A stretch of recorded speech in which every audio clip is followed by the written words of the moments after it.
వాళ్ళని చూస్తే భయంగా ఉంది. నువ్వే వెళ్ళి మాట్లాడు ప్లీజ్. 2 పెగ్గలేమో అదే పోయింది. అల్లుడు రాహేస్తావా వాటర్ కలపమంటావా? ఏయ్ మీరు కాకినాడనా? నీకు రూల్స్ తెలియవా? అసలు ఈ ఏరియా గుంటకు చెప్పాలంటే పిచ్చి. అవును మేడం.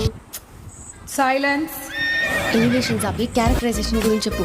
రేపు ఉదయం 4:05 మీకు ఒప్పాడు బ్రిడ్జి తెలుసు కదా, ఆడకొచ్చండి. 4 o'clock ఆ టైంకి నువ్వు లేస్తావా? మాలేగో ఫ్యాన్ ఇక్కడ బ్రహ్మముహూర్తంలో కూర్చోం. రాత్రి ఫుల్ బాటిల్ వేసావా? 90 తక్కువ.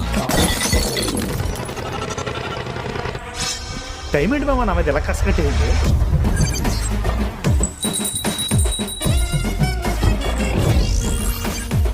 Full bottle ఎత్తేస్తావా?